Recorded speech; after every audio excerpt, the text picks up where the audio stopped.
Hello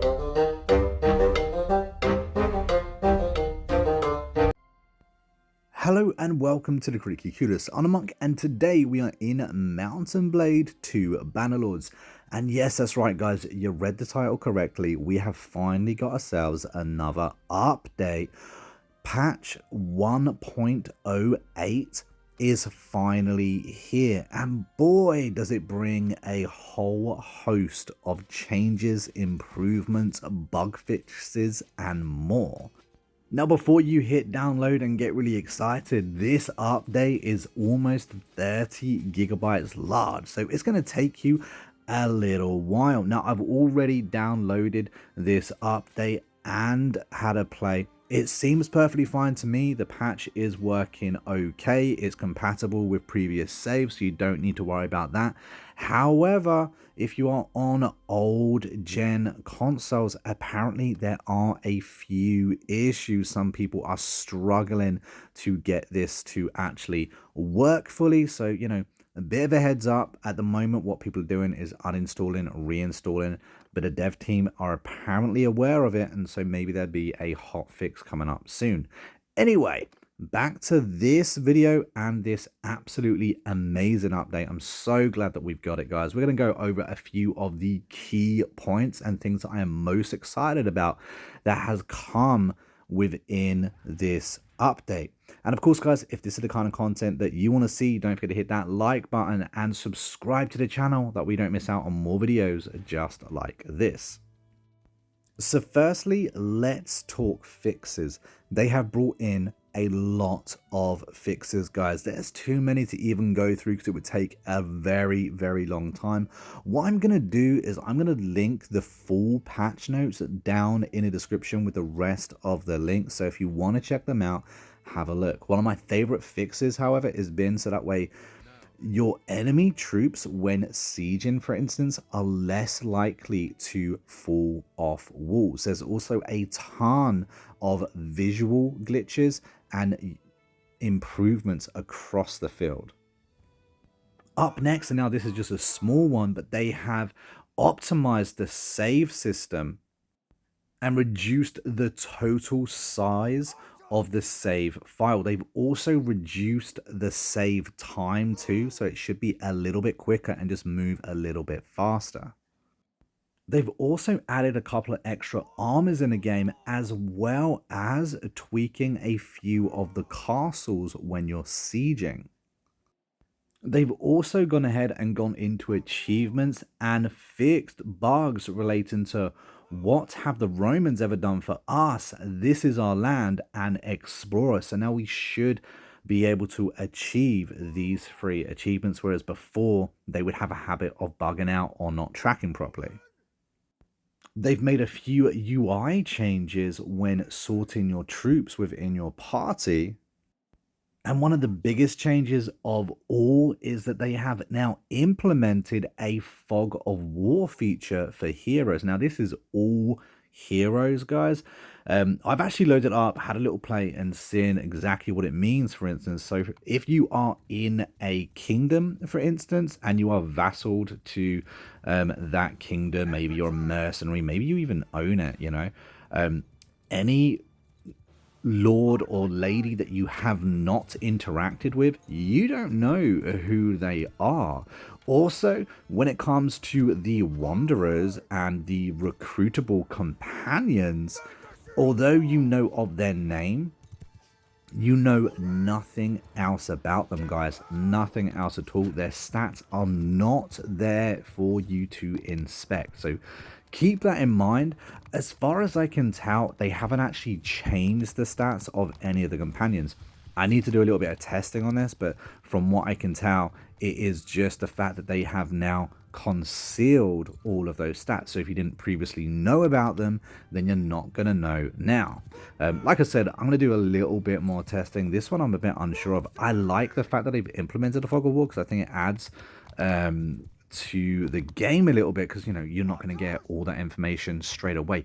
But I do feel like this feature is going to make it a little bit harder for players, especially new players to this game, to understand who they should be recruiting and why. And I think it could lead to us recruiting quite a few companions that we don't actually necessarily want for the long game.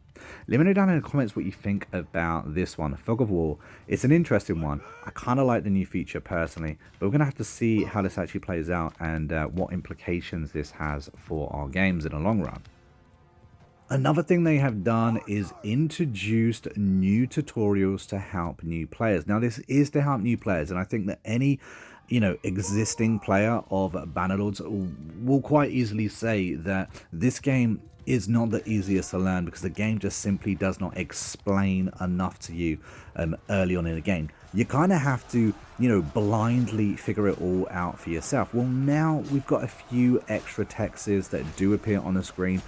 Anyone that loads up this game now are going to have these tutorial bits pop up. You can dismiss them, obviously, but I do think they are going to help newer players. And with this game recently hit Game Pass, there's a lot more newer players into it. So I think this is a welcome one. I think it's long overdue.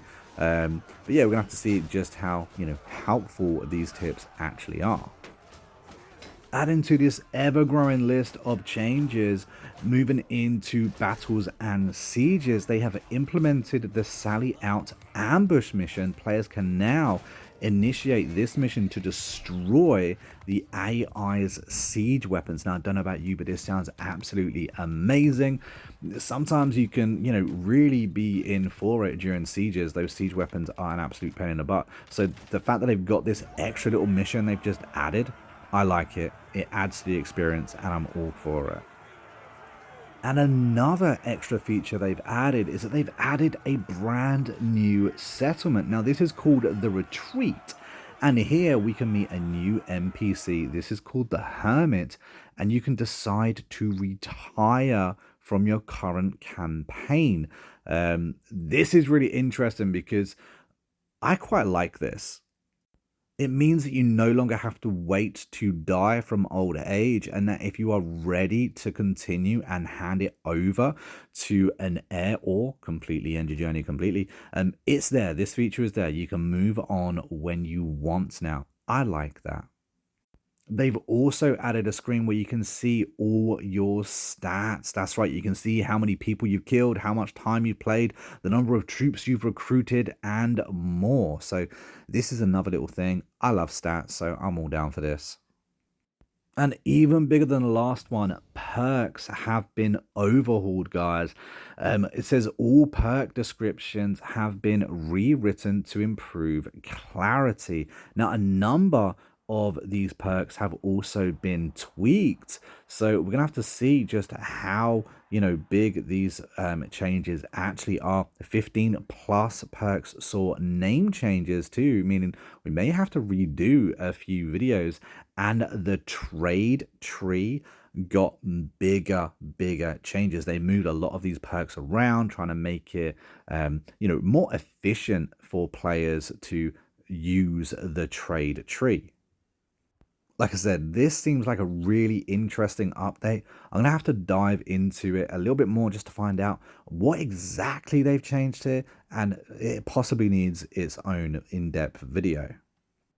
And something I think is going to be really interesting early game is that they have redesigned and re-implemented ally mechanics. Players are now able to claim allies after clearing them. This means you can earn money from them. You can also assign a clan member with suitable traits and a roguery to kind of like operate that ally.